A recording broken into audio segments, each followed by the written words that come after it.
जय हिंद साथियों।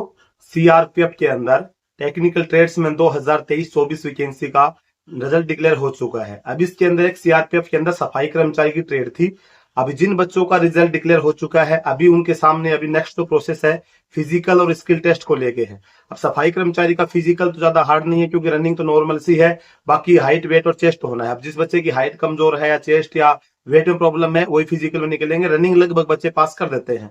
अब बात आती है स्किल टेस्ट को। स्किल टेस्ट में भाई क्या प्रोसेस करवाई जाएगी, क्या क्या क्वेश्चन आंसर किए जाएंगे, स्किल टेस्ट को कैसे पास करना है, कैसे तैयारी करनी है, इसके संबंध में बहुत सारे कमेंटर में लाइव आया था। लाइव में बहुत सारे बच्चे पूछ रहे थे कि सर सफाई कर्मचारी में मेरा रिजल्ट हो चुका है तो मैं कैसे तैयारी करूं। आज इसी टॉपिक पे बात करते हैं। चैनल पे पहली बार आए हैं, चैनल को सब्सक्राइब जरूर कर लीजिएगा। वीडियो को अभी तक लाइक नहीं तक लाइक जरूर कर लेना। दोस्तों, सीआरपीएफ के अंदर सफाई कर्मचारी ट्रेड का जैसे आपका स्किल टेस्ट होता है, तो स्किल टेस्ट दो प्रोसेस से गुजरता है। एक तो होता है कि भी आपसे सफाई से संबंधित कोई भी कार्रवाई करवा के देखी जाती है। दूसरा होता है कि सफाई जो संबंधित आपसे क्वेश्चन आंसर किए जाते हैं। अब ये डिपेंड करता है, जो आपका एग्जामिनर होता है उसके ऊपर डिपेंड करता है कि वो आपसे क्वेश्चन आंसर करता है या फिर आपसे सफाई करवा के देखता है या फिर दोनों कार्रवाई करवा के देखता है। क्योंकि जो आपके सिर्फ सफाई कर्मचारी ट्रेड से संबंधित नहीं, किसी भी ट्रेड से अगर आपने फॉर्म अप्लाई किया है तो स्किल टेस्ट जब होता है तो उसको फिक्स स्केल नहीं होता कि भी आपसे सफाई करवा के देखा जाएगा, आपसे क्वेश्चन आंसर किए जाएंगे, या फिर आप जैसे अदर ट्रेड से है तो अदर ट्रेड में भी आप जैसे कुक से है तो आपसे खाना बनवा के देखा जाएगा या सलाद कटवा के देखा जाएगा। कोई फिक्स प्रोसेस नहीं होती, लेकिन इतना होता है कि जिस ट्रेड से आपने फॉर्म अप्लाई किया है उसी ट्रेड का काम आपसे करवाया जाता है। अदर ट्रेड के से आप जैसे आपने सफाई कर्मचारी तो आपसे कुक का, बार्बर का, वाटर करियर का, वाशरमैन का ये तो क्वेश्चन आंसर करेगा नहीं, ना ये कोई काम करवाएगा। आपसे जो काम करवाएगा वो आपकी पर्टिकुलर ट्रेड का करवाएगा। अभी आपको क्या है कि जिस ट्रेड से आपने फॉर्म अप्लाई किया, आप सफाई कर्मचारी ट्रेड से भर रहे हैं या जाने जा रहे ट्रेड देने के लिए जा रहे हैं, तो आपको अपनी ट्रेड का लगभग काम आपको दिमाग में होना चाहिए कि अगर मेरे को सफाई से संबंधित कार्य करवा लिया जाए तो भी कोई दिक्कत नहीं है, क्वेश्चन आंसर कर ले तो भी कोई दिक्कत नहीं।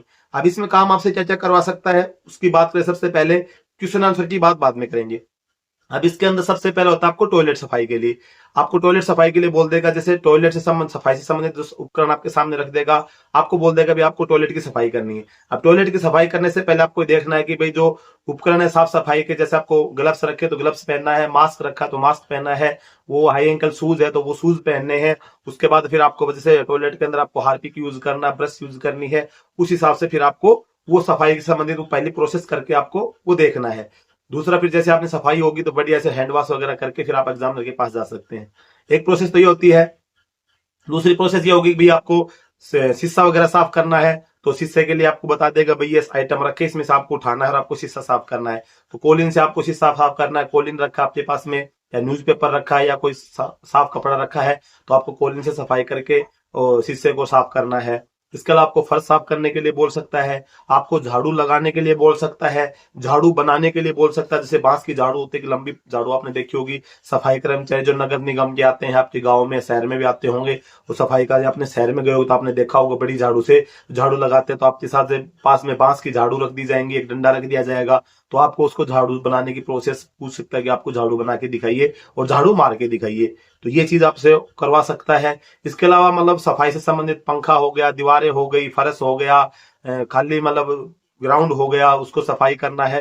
तो उसमें आपको ये चीजें देखनी कि आपको जो सामान आपको रखा है तो उसमें आपको ये देखना है कि जब मैं सफाई के लिए जाऊं तो मुझे कौन सा उपकरण इस सफाई के लिए काम में लेना है। इन सब चीजों का पता होगा आपको। बोलते ग्राउंड में आपको सफाई करनी है तो ये नहीं कि आप फूल झाड़ू उठा ले ग्राउंड में सफाई करने के लिए चले गए। आपको फर्श पे सफाई करनी है तो फूल झाड़ू लेनी है, बाहर ग्राउंड में सफाई करनी चाहिए, हार्ड फर्श पे सफाई करनी है तो फिर आपको जो बांस की झाड़ू होगी उसको सफाई करनी है। तो इन सभी चीजों का आपको ध्यान होना चाहिए। तो ये तो होगी सफाई से संबंधित जानकारी है, मतलब आपको ये चीजें करवाएगा। दूसरा, जब आपसे क्वेश्चन आंसर कर सकता है तो फिर आपको डस्टबिन की जानकारी होनी चाहिए। सबसे मेन पार्ट ये होता है। ये आपसे करवा भी सकता है, अलग अलग प्रकार के कचरे रखे तो आपको बोलेगा इसको उठा के आप डस्टबिन में डाल दे। तो आपको ये पता होना चाहिए कि कौन से कलर के कचरे के अंदर कौन सा डस्टबिन आपको जो डस्ट होगा वो डालना है उसके अंदर। ये नहीं है कि जैसे गीला डस्टबिन के अंदर आप सूखा कचरा डाल रहे हैं और सूखे कचरे का जो डस्टबिन है उसके अंदर आप गीला खराब वो कचरा डाल रहे हैं। तो इस चीज की आपको जानकारी होनी चाहिए। अगर आपसे बोले कि भी आप डस्टबिन में सामान डाल के ये, तो आपको पता होना चाहिए कि कौन से डस्टबिन में कौन सा सामान डलेगा। इसके अलावा जो डस्टबिन के कलर के होते हैं, डस्टबिन के कलर का आपको पता होना चाहिए कौन सा कलर का डस्टबिन किस काम में लिया जाता है, कौन से कलर का डस्टबिन किस काम में लिया जाता है। डस्टबिन की जानकारी आपको होनी चाहिए। टॉयलेट सफाई के लिए कौन कौन से उपकरण आपको होने मतलब काम में ले जाते हैं आपसे पूछ सकता है, वो सब चीजें आपको पता होनी चाहिए। शीशा अगर आपको सफाई करने तो कौन कौन से उपकरण आपके पास में होने चाहिए। इसके अलावा आपको फर्श सफाई करनी है तो उसके बारे में आपसे पूछ सकता है कि क्या क्या चीजें करनी चाहिए। दूसरा ये है कि साफ सफाई करते समय ध्यान में रखने वाली बातें क्या हैं, आपसे पूछ सकते, जैसे आपको बोलेगा टॉयलेट आप साफ कर रहे हैं तो क्या ध्यान में रखने वाली बातें हैं, तो आप उस चीज को बोल सकते हैं। टॉयलेट साफ करने से पहले अपने को मतलब भाई मास्क लगाना है, अपना हाथों में ग्लव्स पहनने हैं। इस प्रकार की जो चीजें होती हैं उस चीजों का आपको ध्यान रखना है कि भाई जो जो चीजें क्या क्या चीजें ध्यान में रखनी चाहिए किसी भी काम को करने के लिए, वो क्वेश्चन आंसर आपसे कर सकता है। डस्टबिन का मैंने आपको बताया थी जो मेन पार्ट होता है डस्टबिन का, क्योंकि डस्टबिन 2-3 कलर के रख दिए जाए आपके सामने, बोल देगा भाई कौन सा कलर का डस्टबिन में आपको ये कचरा डालना है, कौन से कलर के डस्टबिन में आपको ये कचरा डालना है। तो ये जब बात करें सफाई आपको, तो नॉर्मल सफाई जो साफ सफाई की चीजें आप अपने घर में सीख सकते हैं।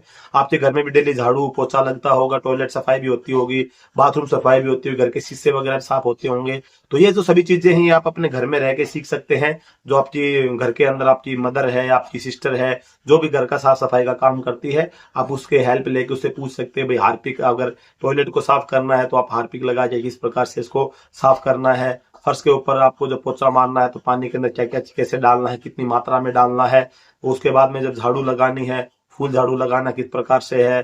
क्योंकि कुछ बच्चे तो ऐसे होते हैं जैसे कोई बाहर रह के पढ़ाई किया है या कोई जॉब वगैरह कर रहा है, तो वो सब चीजें उनके लिए नॉर्मल चीजें होती है, वो चीज करते रहते हैं।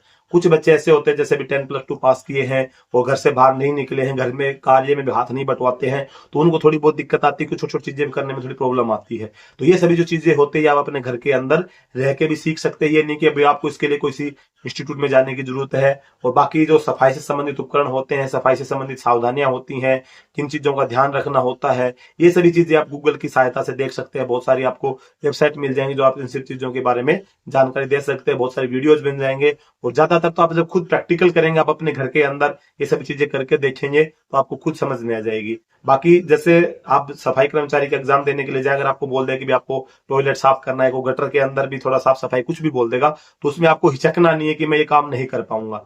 उसमें आपको क्योंकि वो एक आपको 1 मिनट का झटका होता है और वही आपकी लाइफ बना देगा। अगर आपने टॉयलेट में साफ करने के लिए बोले, टॉयलेट से कितना भी गंदा, अगर आपको एग्जामिनर ने बोल दिया आंख बंद करके अपना अगर दूसरे कपड़े ले जा सकते तो अपने कपड़े लेके चेंज करके आप उसके अंदर घुस जाए, सफाई करेंगे, तो एग्जामिनर को ये लगेगा भाई भविष्य में इस चीज की इसको जरूरत पड़ेगी तो कर सकता है।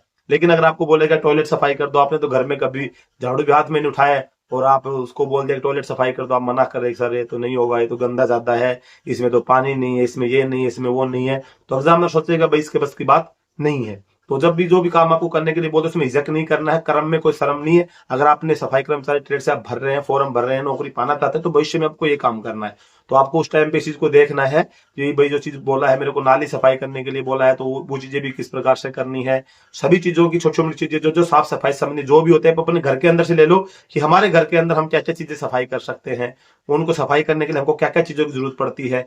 उन्हीं सब चीजों को आप सीख लेंगे नॉर्मली, तो अब मेरा जहां तक मानना है कि आप इजीली पास हो जाएंगे। छोटी मोटी जो जानकारी होती है गूगल से सहायता ले सकते हैं। बाकी जब आप एग्जाम देने के लिए जाएंगे तो आपसे पहले बैच रहेगा, वो लोग बच्चों से क्या क्या प्रोसेस करवा के जाते हैं उनको आप देख लेंगे, और थोड़ी बहुत जो तैयारी होगी तो आप इजीली पास कर देंगे। और हमारी शुभकामनाएं आपके साथ है कि आपने रिटन एग्जाम में जो मेहनत करी है, फिजिकल भी क्लियर हो जाए आपका और स्किल टेस्ट भी पास हो जाए। बाकी आज के वीडियो में बस यही जानकारी थी। जानकारी अगर आपको अच्छी लगी हो वीडियो को लाइक जरूर कर देना, चैनल पे पहली बार सब्सक्राइब जरूर करना। जय हिंद।